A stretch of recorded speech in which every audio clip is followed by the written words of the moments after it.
Bayonne Board of Education candidate Charles Ryan, a retired deputy chief of police, explained to Hudson County View why he thinks he's qualified to serve on the board. I'm retired from the Bayonne Police Department. I've been retired for about 3 years now, and it was time to do something to get more involved in the community.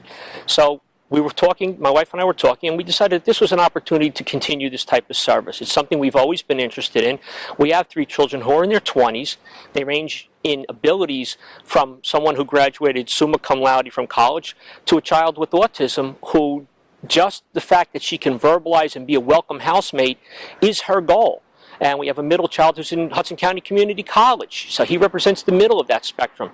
So they're all working hard, they're all doing their thing, and we've learned from them, and we want to bring some of that to the board. Additionally, my experience as a deputy chief, captain, and sergeant, and so on, I've worked with the Bayonne school system. I have been in charge of cops in schools in the DARE program. I worked with the school system during Hurricane Sandy as a deputy chief. These are all experiences that, as far as that's concerned, nobody else brings to the board. What you need to know about me is that I've been married for the last 30 years to the former Alana Matus.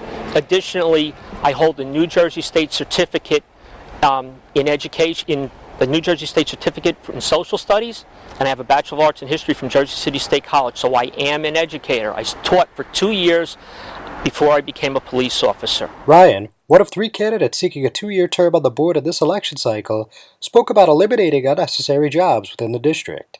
As far as the teacher's contract is concerned, the candidate says a fair raise is overdue since you get what you pay for. There are a ton of worthwhile programs that have to be continued, and we have to see if we can do them in the most effective way possible.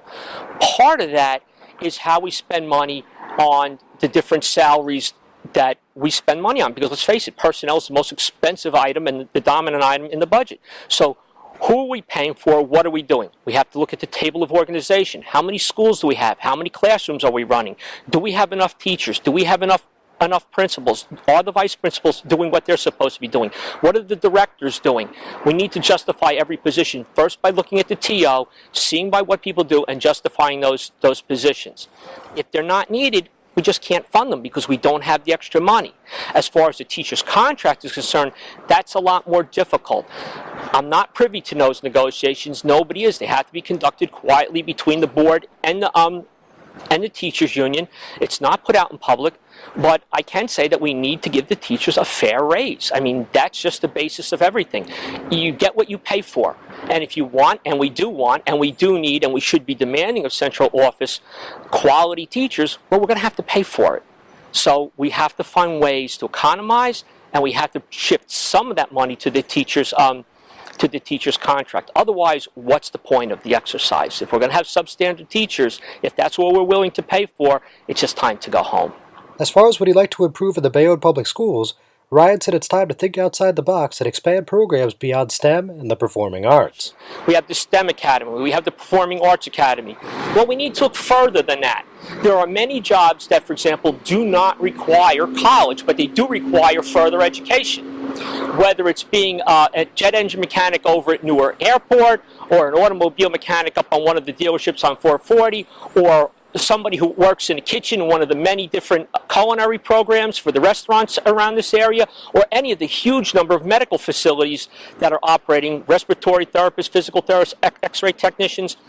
All of those jobs require some sort of post-secondary education. So we have to look at how we're educating our kids and then expanding our programs to include those little niches. What do the kids want? What are they interested in? Those who are going to college, they kind of have it figured out. We seem to be taking care of that. The ones who are going for engineering and technology, we're moving to take care of them. But what about everybody else? Finally, Ryan concluded by stating that coming out and voting is extremely important, noting that former Mayor Dennis Collins made the Board of Education trustees appointed instead of elected in the 1980s due to low voter turnout. Well, now on Tuesday, we have a chance to keep our elected board. A couple of years back, people were upset about the connection between City Hall and the Board of Education. They demanded an elected board. They got the elected board. But if people don't vote, sooner or later we'll go back to an appointed board. So whether you like me or not, whether you like somebody else better, whatever you do, vote. We're on the ballot. We're down and to the right. We're separate from the presidential election and the public questions. We're We're bordered by a black border. That doesn't mean don't go there. That means go there. Make sure you vote. I'm John Heides with the Hudson County View, the eye of the community.